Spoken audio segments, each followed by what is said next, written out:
Selamat datang di channel Passejarah. Kali ini kita akan membahas mengenai abad pertengahan. Ini materi sejarah peminatan kelas 11 IPS. Apa sih yang dimaksud dengan abad pertengahan? Abad pertengahan adalah periode sejarah yang terjadi di daratan Eropa yang ditandai sejak bersatunya kembali daerah bekas kekuasaan Kekaisaran Romawi Barat pada abad ke-5 hingga munculnya monarki-monarki nasional. Dimulainya penjelajahan samudra, kebangkitan humanisme, serta reformasi Protestan dengan dimulainya Renaissance pada tahun 1517. Abad pertengahan merupakan abad kebangkitan religi di Eropa. Pada masa ini, agama berkembang dan mempengaruhi hampir seluruh kegiatan manusia, termasuk pemerintahan. Sebagai konsekuensinya, sains, ilmu yang telah berkembang di zaman klasik dipinggirkan dan dianggap sebagai ilmu sihir yang mengalihkan perhatian manusia dari pemikiran Tuhan. Abad pertengahan itu dimulai ketika abad ke-8, kemudian reformasi gereja, Renaissance, sampai dengan abad pencerahan. Nah, ini timelinenya. Kalau di kelas 10 nanti akan dibahas mengenai peradaban Romawi dan Yunani. Di kelas 11 kita tinggal melanjutkan. Jadi setelah peradaban Romawi dan Yunani kuno, kita masuk ke materi abad ke-8.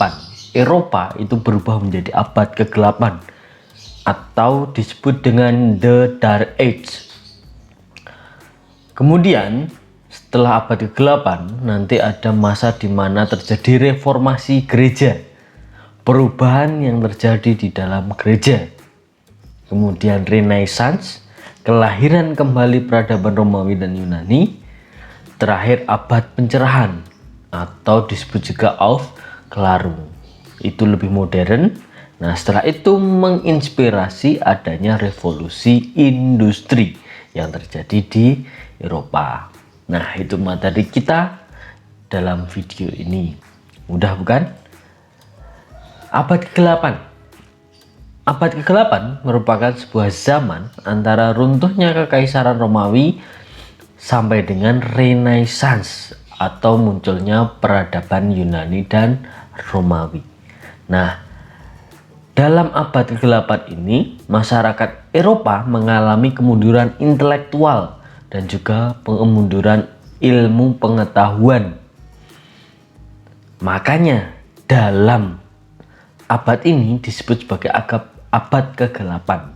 Gelap, tidak ada ilmu pengetahuan yang muncul. Padahal di sebelumnya peradaban Romawi dan Yunani banyak ilmu pengetahuan yang muncul.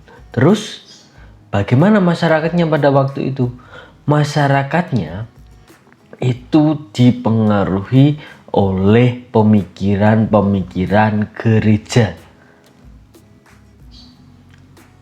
Mereka berpendapat hanya gereja saja yang pantas untuk menentukan kehidupan, pemikiran, politik, dan ilmu pengetahuan. Nah, sebagai akibatnya, kaum cendekiawan yang terdiri dari para ahli sains merasa mereka ditekan dan dikawal ketat. Kemudian, pemikiran mereka pun ditolak dan timbul ancaman dari gereja, yaitu siapa yang mengeluarkan teori yang bertentangan dengan pandangan gereja akan ditangkap. Malah ada yang dibunuh. Nah, itu bukti kekuasaan gereja pada abad ke-8. Makanya tidak ada ilmu pengetahuan. Oke, selanjutnya setelah terjadi abad ke-8 di Eropa terjadi yang namanya reformasi gereja. Nah, reformasi gereja dilatar belakangi oleh yang pertama, banyaknya penyimpangan keagamaan yang dilakukan oleh gereja. Penyimpangan itu berupa melakukan penyogokan. Masyarakat melakukan penyogokan terhadap pemuka agama agar mereka memperoleh kedudukan sosial keagamaan.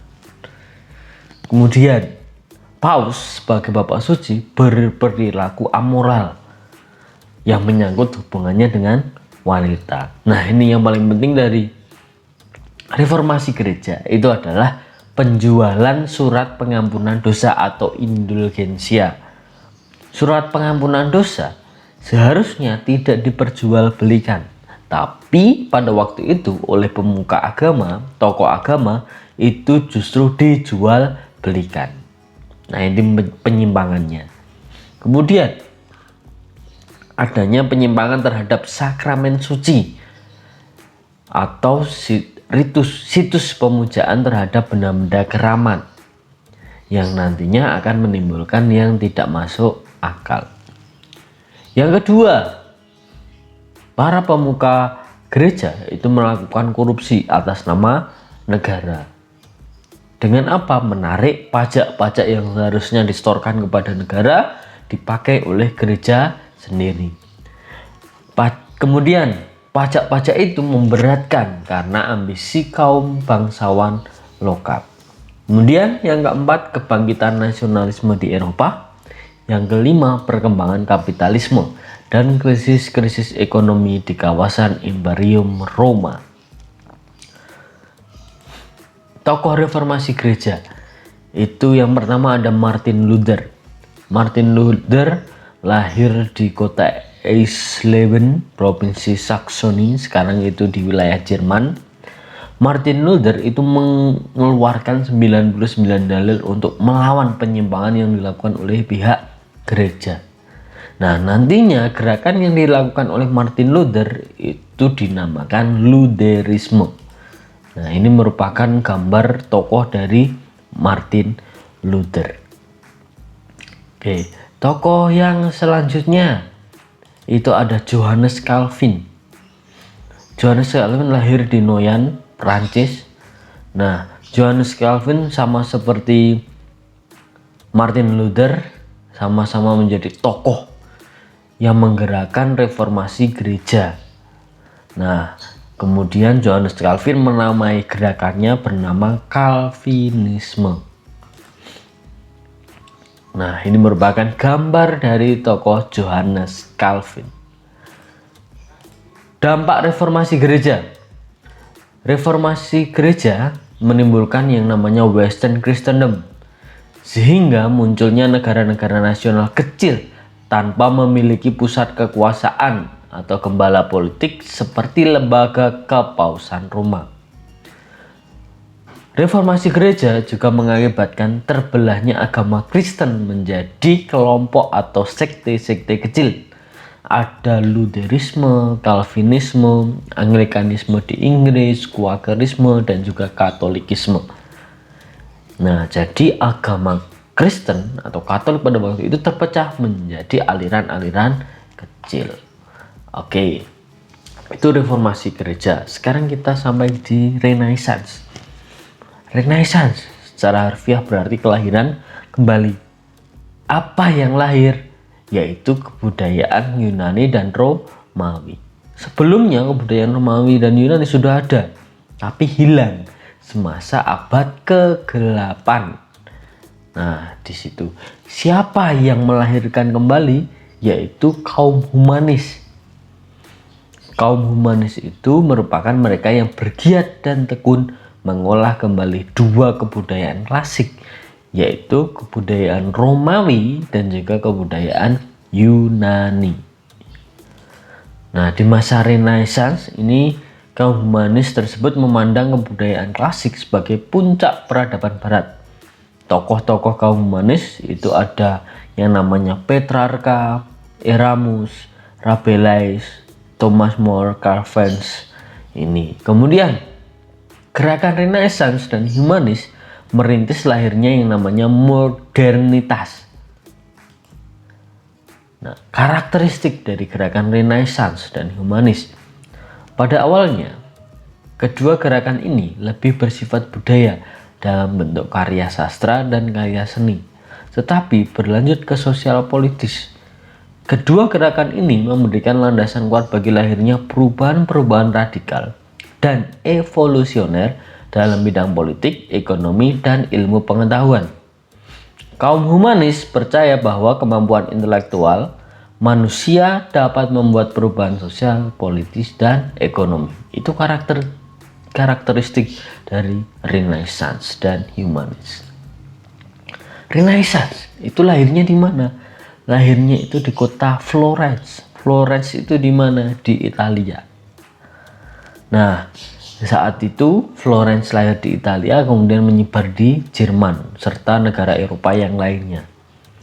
Paus Leo yang ke-10 ternyata menjadi pendukung Renaissance yang paling aktif. Kenapa kok Florence? Karena Florence merupakan kota dagang terbesar di Italia yang dikenal dengan industri woolnya yang bermutu tinggi. Oke, selanjutnya faktor yang melahirkan gerakan Renaissance yaitu munculnya banyak kelas menengah baru, adanya dukungan penguasa dan bangsawan yang progresif, kenyataan pahit abad pertengahan, jatuhnya Konstantinopel, kemudian adanya mesin cetak. Itu membuat masyarakat pada waktu itu di Italia berpikir bagaimana kita tidak terdoktrin dengan ajaran-ajaran gereja terus-menerus. Kita harus berubah, harus bisa mengeluarkan ilmu-ilmu pengetahuan, harus bisa melahirkan peradaban Yunani dan Romawi kembali. Oke, itu inti dari gerakan Renaissance. Nah, ini tokoh-tokohnya. Yang terkenal di bidang seni itu ada Leonardo da Vinci, ada Donatello. Kemudian di penjelajahan samudra itu ada Christopher Columbus, Ferdinand Magellan. Kemudian di ilmu pengetahuan ada Nicholas Copernicus dengan teorinya yang menyatakan bahwa bumi itu bulat, ternyata memang bulat. Kemudian ada Galileo Galilei dan lain sebagainya. Ini merupakan tokoh besar pada masa Renaissance. Lanjut, dampak positif Renaissance, adanya perubahan dalam bidang agama dan ilmu pengetahuan. Kemudian kebangunan kembali dari peradaban zaman ini membongkar hasil peradaban Yunani dan Romawi. Renaissance telah membentuk masyarakat perdagangan yang berdaya maju.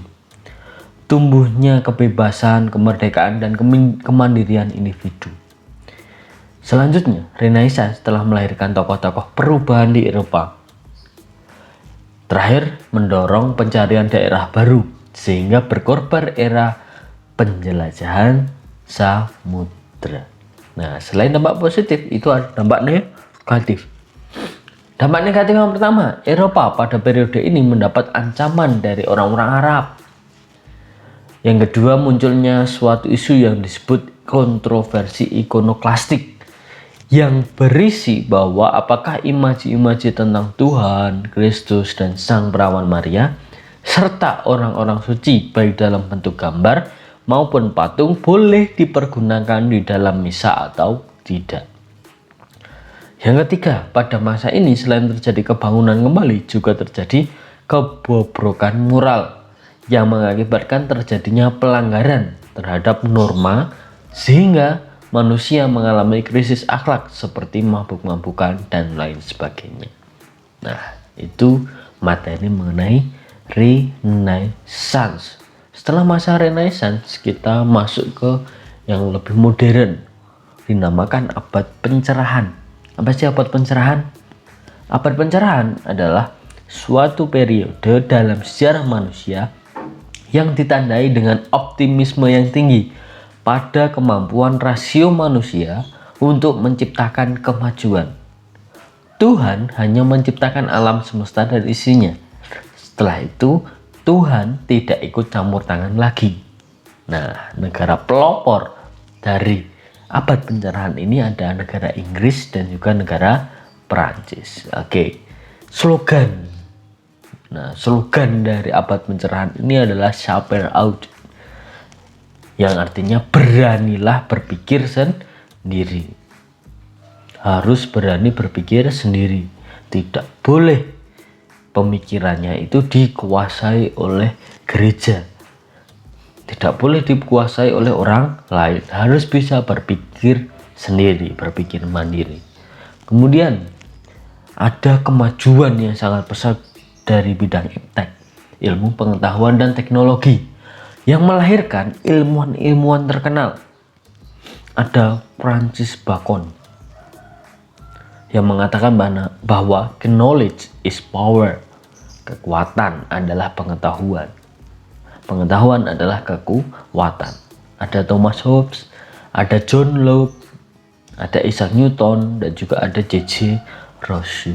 Nah, itu sudah mulai modern dengan kemajuan iptek yang terjadi di abad pencerahan.